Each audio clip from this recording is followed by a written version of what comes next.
Hello, Karen. Welcome. Hello, Aisha. So nice to be here. So nice to have you here. Okay, so I'll just let you to give us a brief introduction of what you do. And yes, I know you're into mediumship and tarot, but it would be really nice to hear from you. Okay. How brief? You can go in details, it's for Okay. whatever you want. I was thinking about this because I feel like everything starts with mediumship, even though that's only been 4 or 5 years. So I've been working as a depth psychologist for over 35 years and have always wanted to shift out of the clinical, the medical model. There's a lot of soul that's been lost in a lot Mhm. of psychotherapy. So I've always been, and I've always had a spiritual practice myself. So when I encountered mediumship for the first time, so I had no early experience of it at all. Mhm. I have always been very intuitive, but I didn't think of myself as psychic.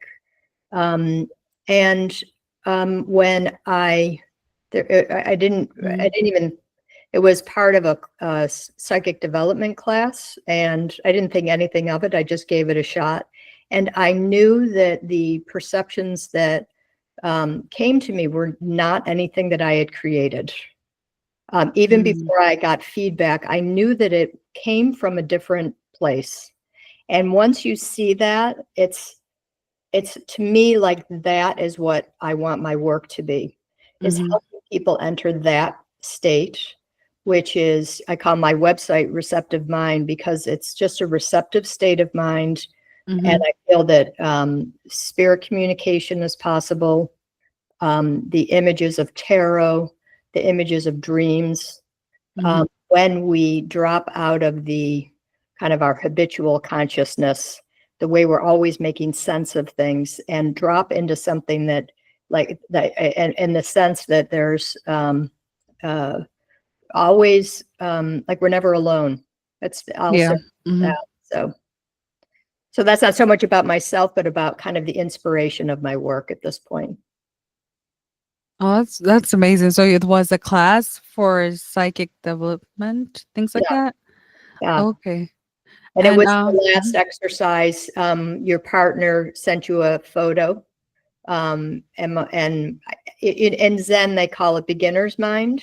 mhm. So it's like I had no expectation. It didn't matter if it worked or not. I was like, like whatever. It's a little like in the tarot, the fool Oh, just yeah. steps into it, Mhm, not knowing, whatever. And because I was in that state of mind, and I put myself into kind of a relaxed and meditative state, uh, mhm. all a lot. I got a lot of information from his name was George. It was my partner's grandfather. So yeah, Wow.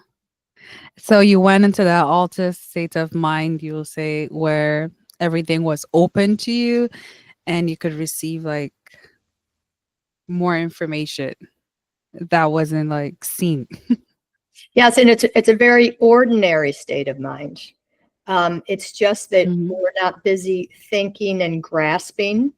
We're not like mhm. going towards things. We're just kind of like, people do it all the time, right? When you're just sort of staring at the sunset, or at your sleeping child, Yeah. or you're lost in a novel, or, fantasizing or thinking about something. You just get lost to the thing.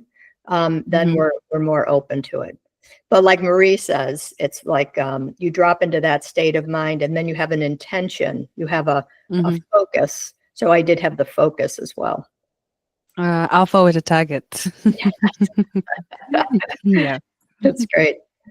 And, did you start doing tarot before mediumship, or which one came first? Well, I did play around with tarot before mediumship. A friend of mine was getting into it, but Mhm, it didn't grab me yet. Um, mm. and I practiced and studied Zen Buddhism for many years, and many, many long Oh. hours of meditation. So I had that in my background as well. But it wasn't until mediumship for me was like the key that opened. Mhm. something within my mind, it made sense. And I think for me, very important to feel like there are these spirit people. I don't understand how it works, but they really are around us. Um, Mhm. and people are not making that up. I mean, and um, yeah, so mediumship came first. And then really just more recently, as I look at Mhm. tarot, so tarot is actually an oracle. I mean, it really is an oracle. It also speaks to us. Yeah. So when you throw the spread and you again have a relaxed and receptive, you have a question, and Mhm. then the images will speak to you and offer a kind of a guidance. And the tarot is archetypal. So Mhm. my early love was Jung psychology. And he did all the work on archetypes. And so archetypes are it would be like a child's coloring book. They're the Mhm. structure, they're the outline.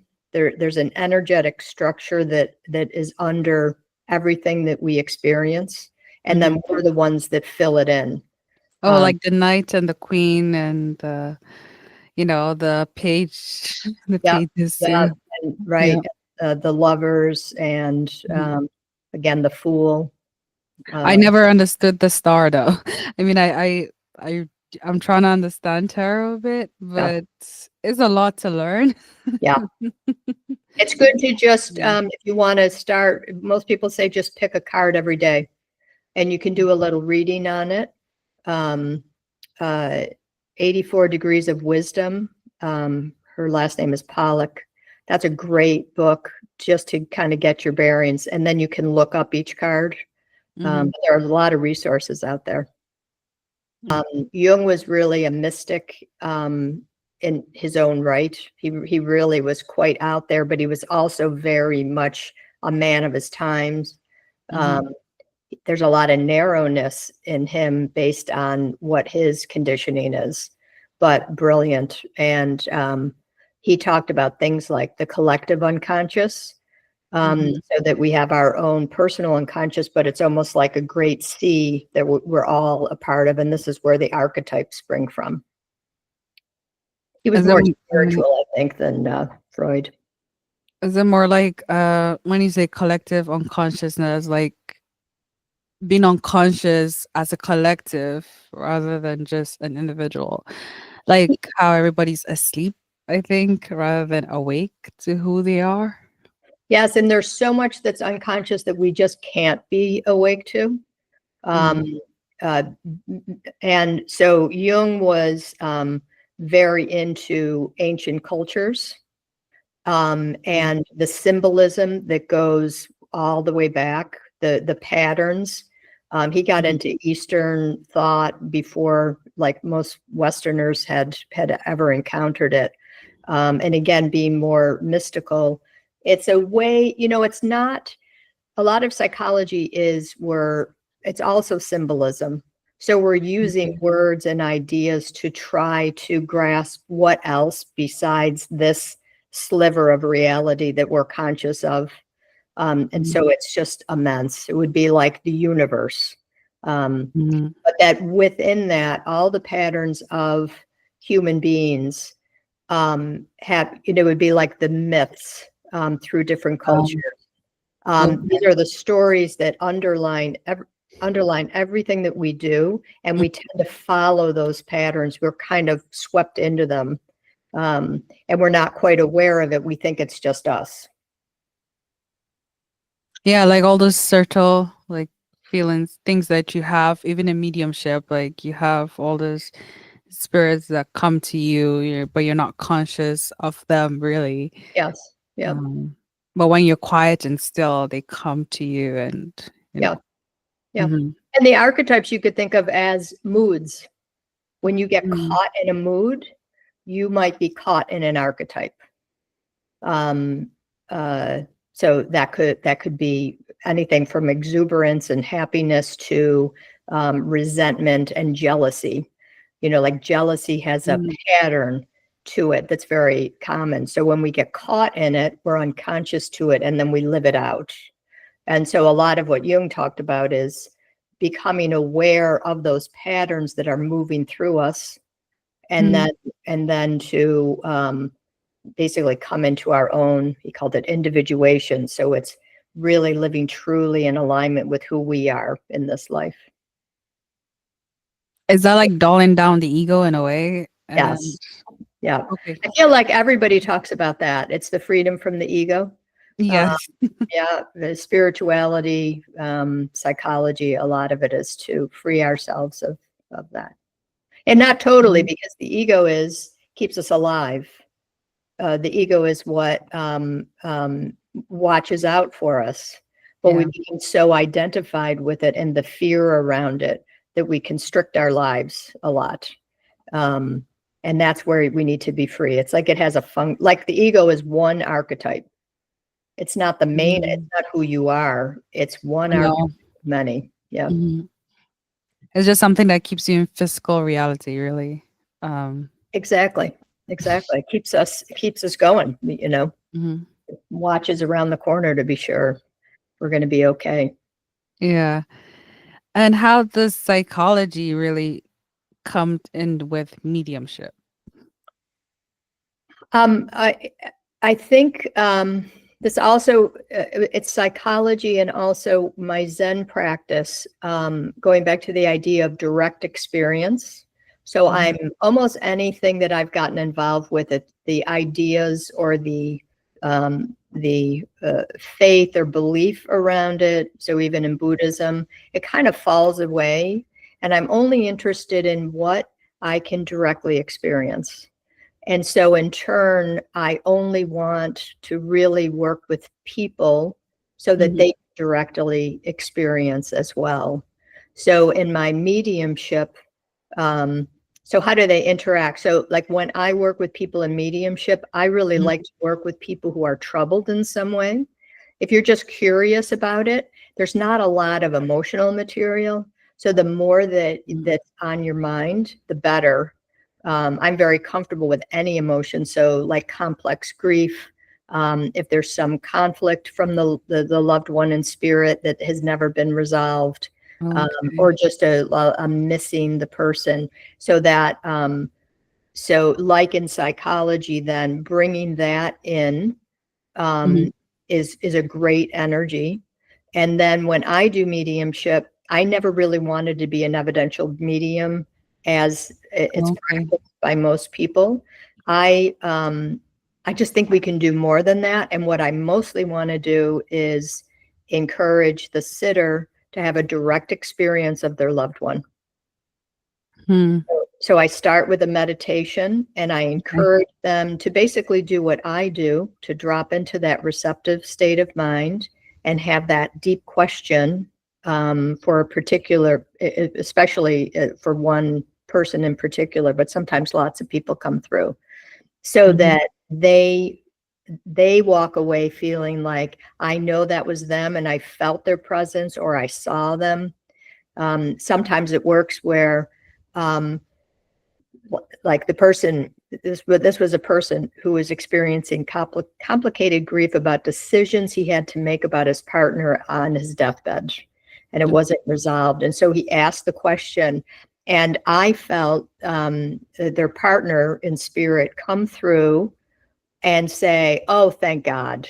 Like, thank God you made that decision. And as I said that, the sitter saw his partner say that. So it was like at the same time. So that's like the ideal. So as a lot of people say, it's like a three-way conversation. Yeah. The psychology of that is that I believe that person was relieved of that guilt in that moment, not because I said that their loved one communicated it, but because they felt it. I think that's possible in mediumship. And then that's where the healing is. Yes. I mean, they saw like a picture of the person, of It their was loved kind of one. like they asked, they had to make a decision to and pull the life support, and they were uncertain whether they should do it. So this was weighing heavy on the sitter, right? And so we had already had a full reading, and then he asked the question, And I felt very clearly the spirit person come through and almost in a comical way say, "Oh, thank God." Like didn't want to hang around anymore. Like, you made the right decision. And as I said it, Wow. in the sitter's mind's eye, he could see and then hear his partner say exactly that. And so Wow. it was like an energy that went through me and then into his mind, and he received it. So Oh, wow. it was really beautiful. It doesn't always work That quite, is that is amazing. but it does give you the idea Yeah. of that's possible. Some people have trouble settling their mind. This person was very open, Mhm. but anyone can do it. Anyone can experience mediumship. I like that style of mediumship too, because it's a different style of mediumship that you do, like with trying to get the person also involved in the process Yes, rather than just like a one-way street. exactly. Yeah, Yeah. yeah. What are some memorable experiences? I know this is quite memorable, but do you care to share something? Maybe like when you first started out with mediumship, what were some of your experiences and what drew you more into this field? Um, so I consider mediumship my spiritual practice. And like I said before, I forget that I'm not alone. I forget that I don't have to do everything by myself. Even though you have other people around, it's like sometimes it weighs very heavy. Life can weigh very heavy. And as soon Mhm. as I remember to just open up or ask a question for myself, I immediately feel connected again, and I feel supported in very real ways. Um, so the process of developing mediumship. So I had that first experience with George, which just happened. Then I got in my own way quite a bit. So that Mm. mediumship was actually as difficult as it was. It was an opportunity to look at the ways that I trip myself up. I doubt myself, lots of Mhm. self-doubt, lots of feeling bad about like, oh, that was a bad reading. All of that gook that comes up in our minds and gets in the way came up in mediumship. Because mediumship, you cannot know. Hmm. You, again, like the fool, you are just stepping off and So in um, your beginning. Mm. yeah, and just trusting. You Mm. have to trust. You can't make it happen. You can't create it. So over and over and over again, it was a practice of that. So while I was doing readings, a lot of the bulk of the development had to do with my coming to a place of trusting myself Mhm. and being open and accepting. And then it would come and go, like I'd have a class and I'd sort of be like, oh, whatever. And the reading would be really alive and fun. Um, Mhm. I tend to, so mediumship draws on the medium's experience. So I Yeah. get a lot of personality and I got a lot of emotion. Mm. I don't necessarily get the what they did for a living and what car they drove and like those facts because I don't Oh, focus okay. on that stuff quite as much. I tend to get more of the kind of emotional stuff. So I had one reading early on where it was a very brief reading, and I Mm. knew that this was the person's mother, and I knew that they loved to garden, and I felt myself in the garden, and then I felt myself like in with the plants and the flowers, Wow. and I felt amazing. It was such a visceral experience, and that was basically the reading. And the person said, "We buried my mother's ashes in her garden, and we weren't sure it was the right thing to do." Wow. That wonderful. So it was really brief, but it was like it was so Significant, impactful. yeah. It's exactly what Mm. needed to be said. Yeah. So a lot of that is just getting out of the way. I have to get out of the way and all my doubts and whatever my hangups are, because when you can just enjoy it, again, Marie talks a lot about that. It's like, have fun. Mhm. It's like having new friends come over, like have fun with this. When you're Mhm. in that kind of state of mind and you don't worry about whether it's good or bad, it tends to flow. Yeah, if you're not worried about if you're saying the right thing, or Like, okay, I'm not sure about this yeah, this image I'm seeing, yeah. And then Yeah. like checking in with the sitter, is that accurate? And then you're giving your power away because you're not trusting. I'm getting this here. It might be wrong, but I'm doing the best I can, and I need to Mhm. stop looking. And this happens in life, right? Yeah. Stop looking for someone else to tell me that I'm okay. I have to know it for myself. I'm being sincere. I'm trying to do something good. So just go with Mhm. that, you know? And it's also a way to like trust yourself and trust the universe, and that you have that backup that you always need. It's like a Yeah. lesson in a Yes. way to learn. Yeah. It's great. Hmm. It's rough. It is. But with mediumship, I know there's also this concept of like out of body experience. Have you ever had one of those moments? Maybe in like meditation or Not in mediumship. And okay. are you talking more like trance, where someone really leaves and then they're not even conscious of, so then like a spirit, their guide will come in and speak, and then Yeah, they things won't like even that. Like remember. what did it channeling. It's more just Channeling or this is also trance? channeling, but also Yes. like, complete channeling where I have not. I have taken a couple of classes on trance mediumship, which I think that's kind of interchangeable with channeling. Mhm, Um, but no, I have not. I have not. I don't know that that's going to be open to me. But that's beautiful. In meditation, yes. Um, where like in Buddhism, they talk about this is maybe more than you need to know, but they talk about the absolute basis of reality. So there are, mhm, and I think it's kind of like that unconscious where there is nothing. You're still awake, but you everything disappear. All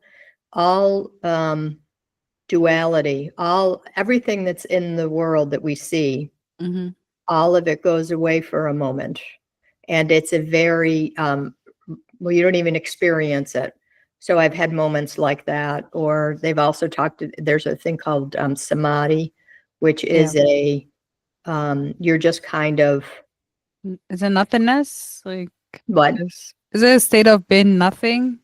State of that's the first thing that I just described was being nothing. okay. The samadhi is like you're awake and things are kind of coming in, but there's almost like no one is there. There's no one there to perceive it, and yet there are perceptions coming through. Because then if something suddenly appears before your eyes, you might come out of it.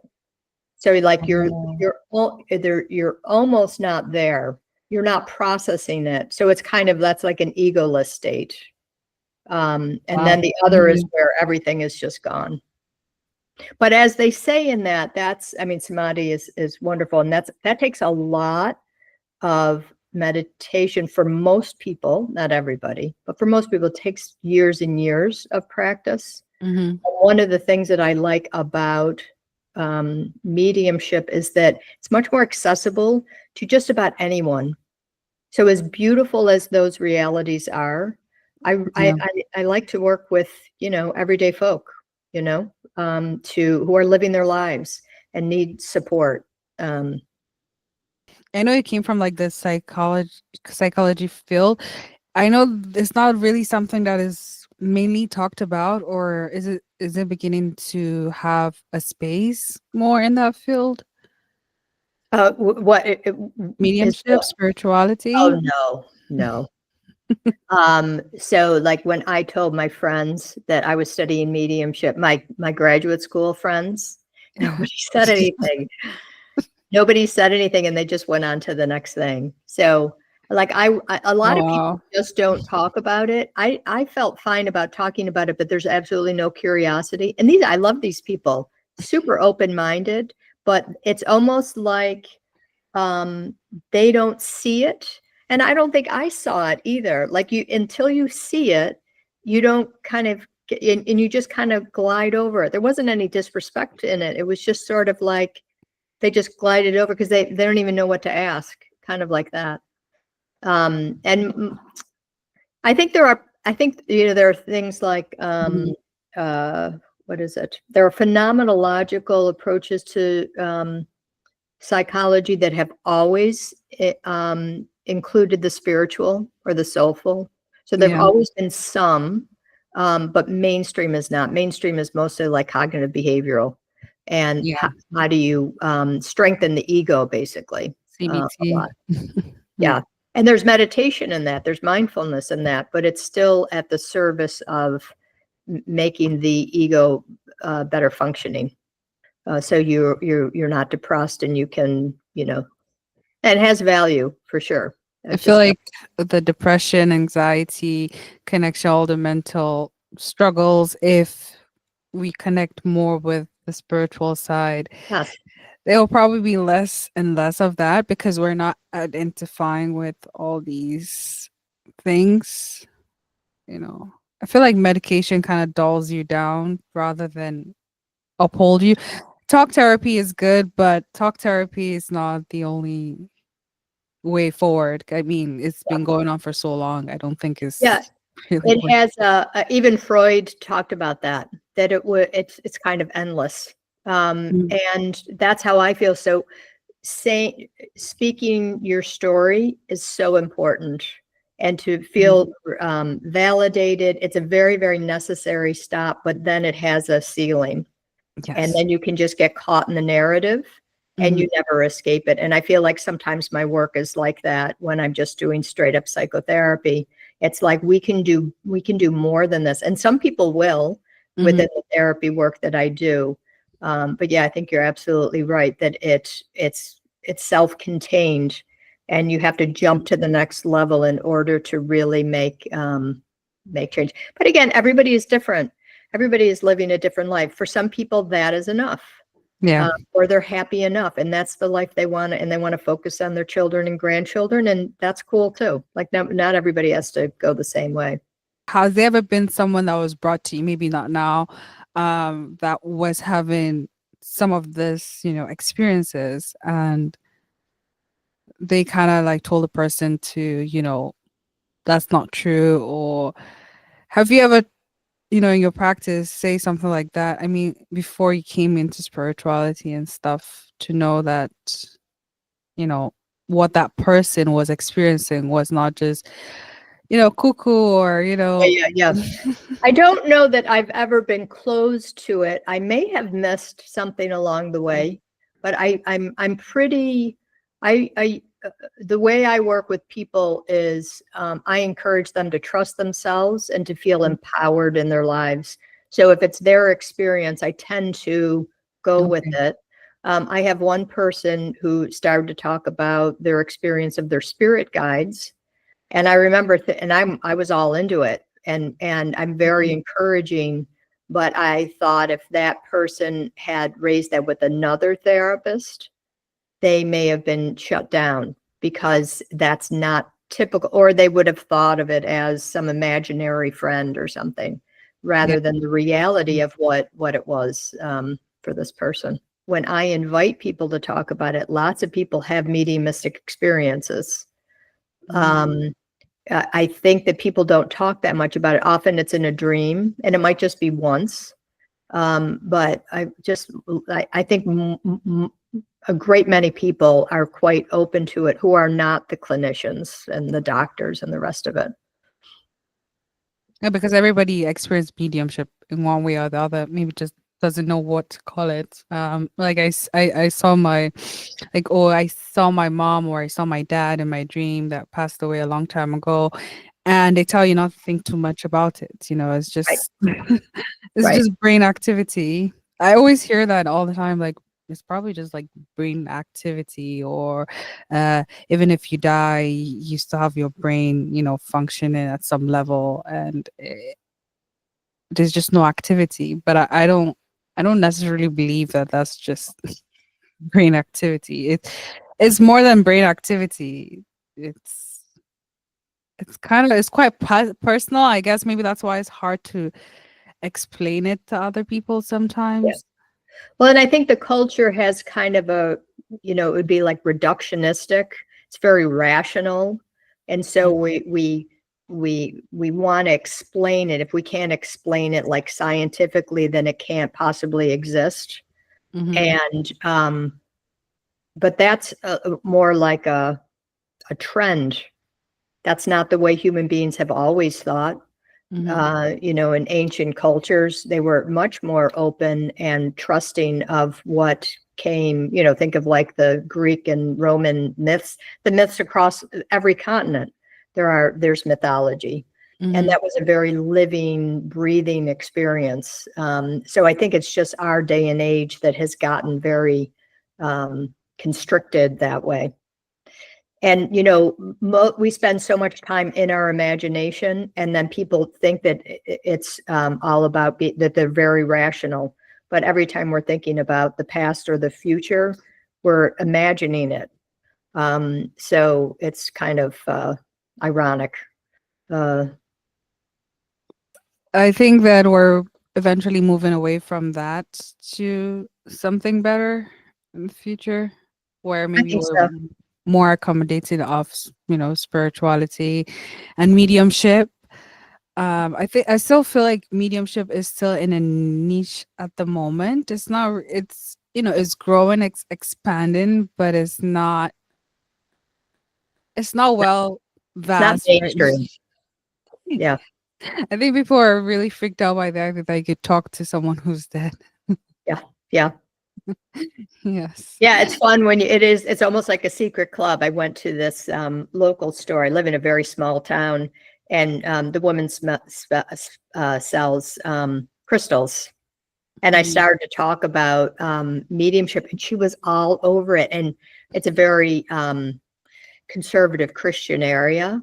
And so she Oh. wasn't able to talk to anybody about it. So she was like, "Oh my God, this is what came to me, and this happens all the time." And so it's like meeting a kindred spirit.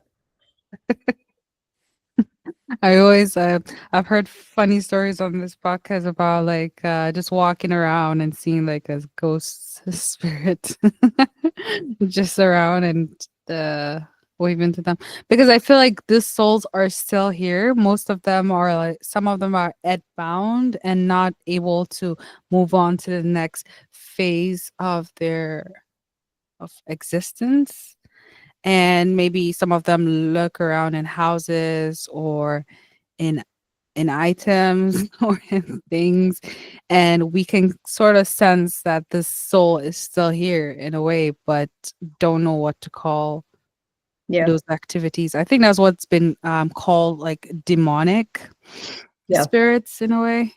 Spirit of. It's a belief that people have. I don't know that it's. I know that I don't know how all of that works.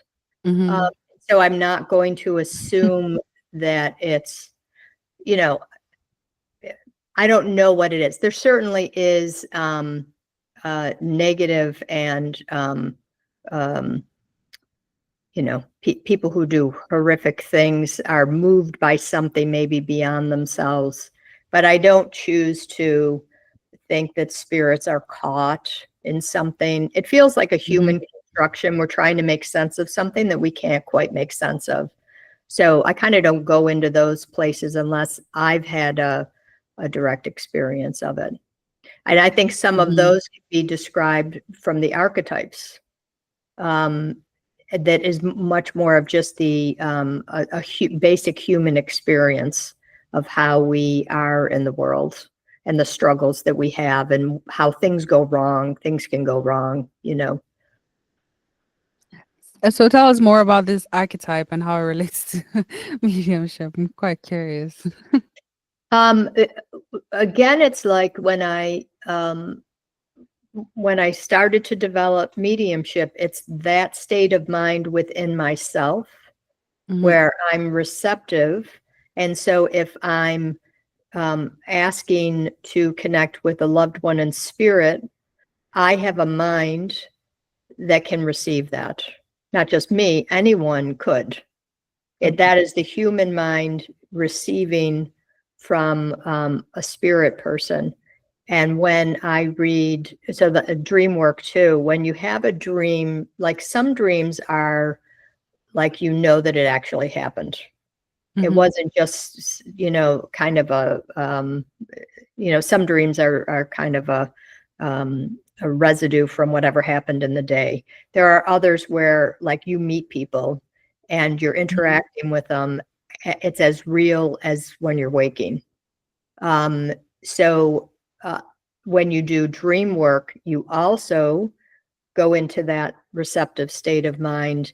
And then instead of calling on spirit people, you're calling on the dream images to Oh. come and speak some more to you. Because often dreams are, they're kind of opaque. We're not quite sure what it's about. So in waking life, we can actually have further communication. And then tarot, which is very much the archetypes. Tarot is a depiction of many, there are countless archetypes, but these are, and it's the journey, it's the spiritual journey Mhm. in this life. And so again, having that state of mind, but then receiving the images from the cards, and then those images speak to us. Yeah. And through all of this, we start to have it's both a direct experience, and we start to create meaning, and even symbolism comes from our directly interacting with these images. And that's very Mhm. Jungian too, the power of an image. Hmm. That's very Just interesting, to, especially with the just to dreams. clarify, an image Yeah. can be visual, but it can be Okay. auditory. It can be, it's any impression. An image is any impression that comes to you. Mhm. So with the dream work, you just you're trying to get clarity on the dream. So you call upon the dream itself, or Yeah, so you would, again, enter, I do like a 5 or 6 minute guided meditation. okay. And then the person recounts the dream. Often the most powerful dreams are brief as well, but Mhm. you recount the dream in the first person and you make it as real as possible. So you can close your eyes and I might ask them to um, pick out more details, physical details. So as if the dream is happening again, Okay. and then the feelings within it, and basically wherever they may go within that until some meaning comes forward. That's hard work. A lot of people have to do a bit of practice before they can really make good use of that kind of dream work. So that's a little bit more of a practice, I think. Well, I guess all of them are. It just depends on who you are. It takes a lot of practice to be able to remember, even to remember your dreams sometimes, because Yeah, most times you can't even remember what yeah, it might be significant in that moment, but you can just forget yes. it, It evaporates. So if you want to know your dreams, then either you have to wake up and either write them down, or I use voice memo because you Oh, will forget them. So if you're willing to interrupt your sleep and not just roll back over. So if you really want to, and the more you do that, if you keep doing that every night, you will remember a lot more dreams. is there a reason why we forget the dreams? I don't know. I think it's a good question because I don't know. It's a different reality and it gets crowded out, maybe. I Yeah. get confused with dreams sometimes because I'm like, okay, I know that I could get messages through dreams, but sometimes, you create those dreams in a way with what you went through throughout the day, and then they come up. And I'm always like, am I the one just, sometimes you doubt those dreams because am I the one creating this because I miss this person? Or is this actually this person presenting to me right now? Yes. Yes. That's a good question. There's a couple of things embedded in that. So neurologically, and even Mhm. Freud talked about this. He called it day residue. There is a neurological response in sleep where the brain is, I don't know technically what's happening, but it's like it's dispelling the images from the day. So Yeah. it is something, it's almost like it's cleansing or something. And Hmm. so those dreams are not so meaningful. They're the kind of dreams that most of us think of as dreams. And there may be things within that were very meaningful. Maybe something bothered you that day, or there was an emotional impact. So it will come out in the dream, and so it will be meaningful that way. But those Hmm. are the kinds of dreams that you're actually creating out of your own experience. And then one of the ways to tell the difference is if it's really, whether it's a dream image or a loved one in spirit, so more Hmm. mediumistic, that you're kind of surprised, like like they do something and it's like you would never have thought to say or do that. They're Right. right, just like if you were with a person in waking life. So, and I also just feel like there's more with dreams, there's a quality of reality to them. The Mhm. ones that are really like encounters with people, it could be animals. And it just really feels like I was actually there, like in this Wow. different realm. Yeah.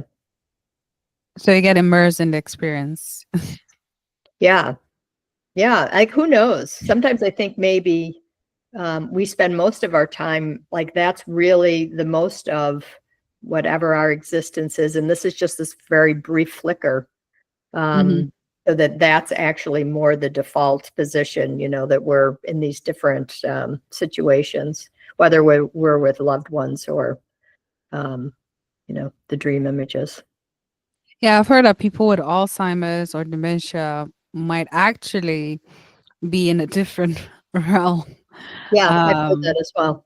in the spirit world, and they're just coming in and out of that Yeah, state yeah, to come here sometimes. But yeah. you know, I think that's because you can, and I've had this experience where you connect mediumistically with a loved one who is at the advanced stages of Alzheimer's, or they're like comatose, they're like near death, mm-hmm. or able to connect with them mediumistically. Oh, Yeah. okay.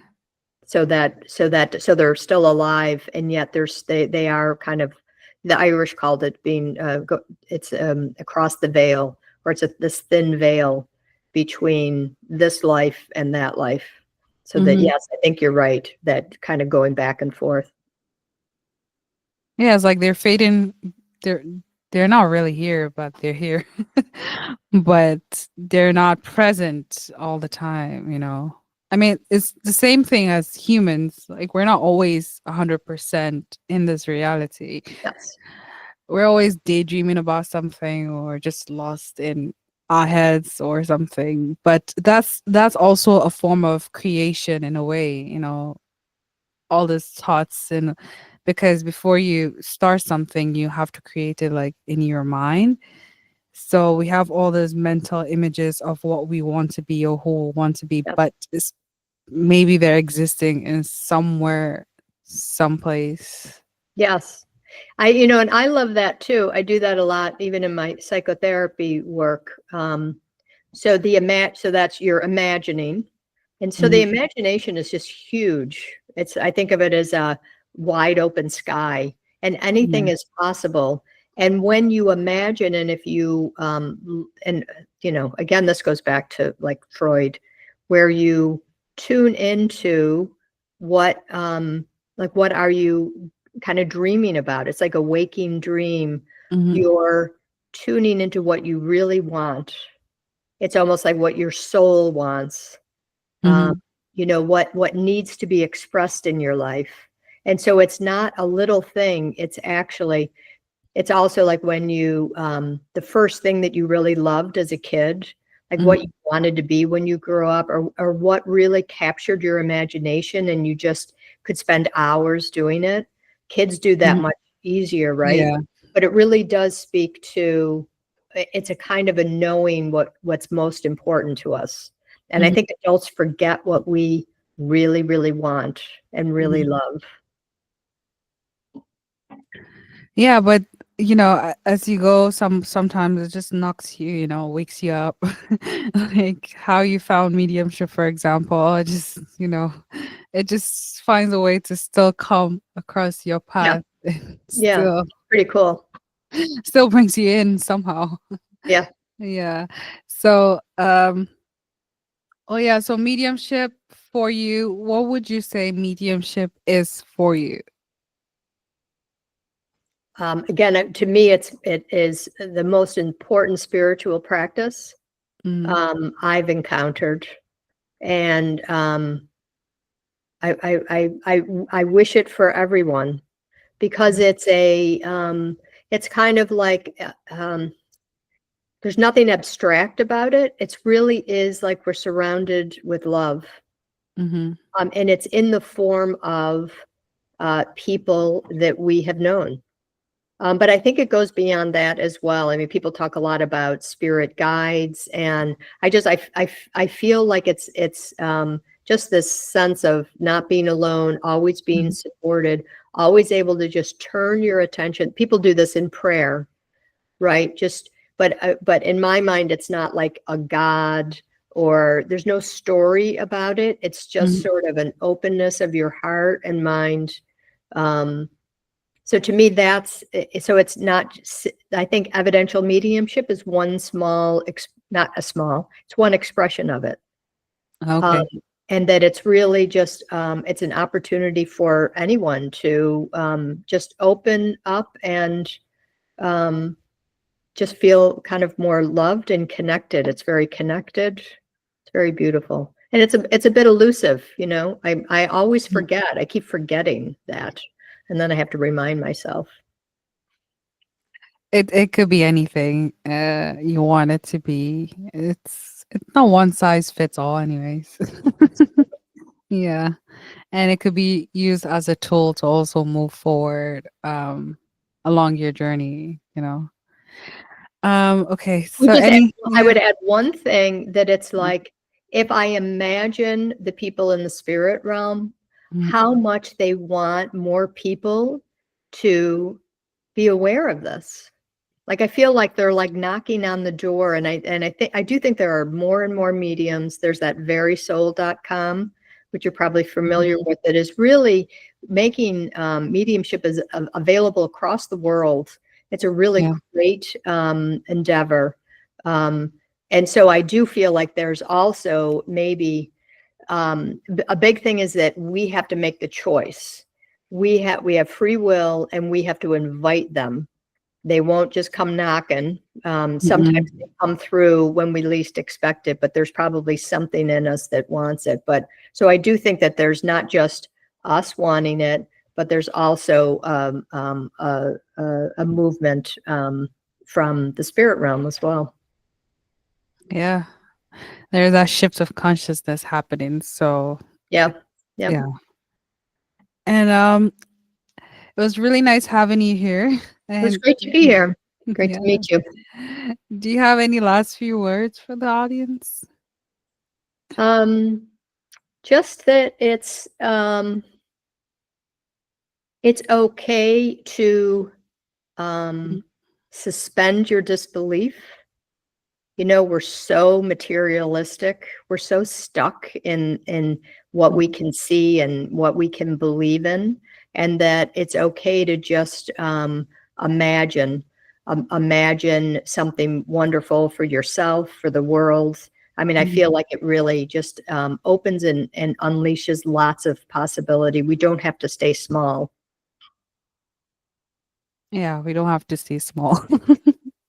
And where can the audience find you if they want to read it? So my Medium. website is receptivemind.me. So receptive mind.me. And Mhm. then my email, they'll find my email.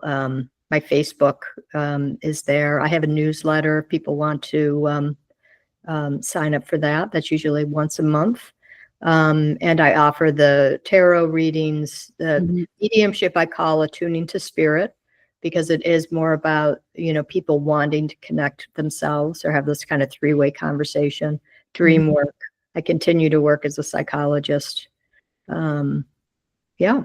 So I welcome it. And it's been a pleasure meeting you, Aisha. Thank Yeah, you. it's been a pleasure speaking about psychology, mediumship, tarot, and everything. Yeah, so I'll advise everyone to please go check out her website and book a reading. It's gonna be fun. Thank you so much. Thank you.